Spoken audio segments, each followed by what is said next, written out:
మన పిల్లల కోసం నెలకు ఒక్క రోజు మనం ఆలోచన చేయాలి. ఒకటే రోజు, నెలకు ఎక్కువ ఒకటే రోజు. మీరు నెల రోజులలో మీ పిల్లలను అబ్జర్వ్ చేయండి. సాయంత్రం పూట ఇంటికి వచ్చినాక హోంవర్క్ చేస్తున్నాడా చేస్తలేడా, చదువుతలేడా, ఈ అంశాలన్నీ అబ్జర్వ్ చేయండి. ఆరోగ్యంగా ఏమైనా సమస్యలు ఉంటే అవన్నీ అబ్జర్వ్ చేయండి.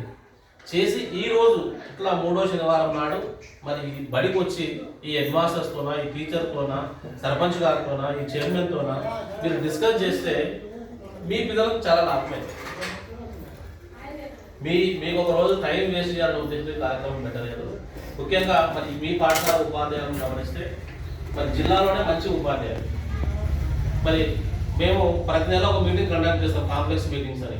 మరి అక్కడ కూడా మీ పాఠశాలలో పనిచేస్తున్న ఉపాధ్యాయులు అక్కడ మరి చాలామంది టీచర్లకు సలహా కూడా ఇస్తుంటారు. మరి అంతా మా సిఆర్పి శంకర్ చాలాసార్లు చెప్తారు, సార్ ఈ స్కూల్ ఒక మంచి స్కూల్ పేరు చెప్పండి, మా సివి స్కూల్ పేరే చెప్తారు. కాబట్టి మంచి సర్పంచ్ ఉన్నారు, మంచి టీచర్స్ ఉన్నారు. మీరు మంచి పేరెంట్స్గా మారితే మన పిల్లలకు అంతా మంచి జరుగుతుంది. ఇప్పుడు స్కూల్ ప్రిన్సెస్ ఊడుస్తున్నారా ప్రతిరోజు అంటే మా చైర్మన్ ఊడుస్తుందని చెప్తున్నాడు, సంతోషం. కానీ ఇంకా కొంచెం అంటే మీరు అందరూ కూడా వీటి బూజు కనిపిస్తుంది పైన కదా, ఆయన బూజు కనిపిస్తుంది కింద, ఇంకా అక్కడక్కడ పేపర్ ముక్కలు కనిపిస్తున్నాయి. మరి ఇంత మంచి పేరు మనకు ఉంది కాబట్టి ఇవి కూడా మనం కవర్ చేయాలి.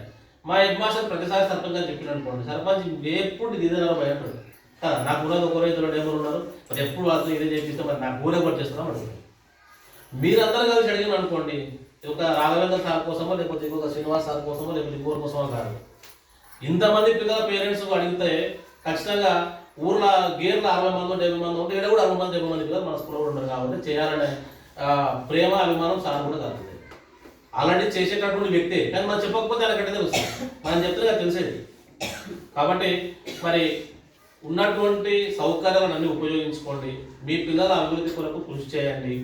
ఇంకా ప్రభుత్వం ఇన్ని ఇచ్చినప్పటికీ కూడా ప్రైవేట్ పిల్లలతో మనం పోటీ ఎక్కడ కూడా లేకపోతున్నాము. అంటే కొంత డ్రెస్ కూడా మనకి ప్రైవేట్ పిల్లలకు వచ్చింది ఇప్పుడు, కానీ టై, బెల్ట్, షూస్ అవి లేవు మనతో.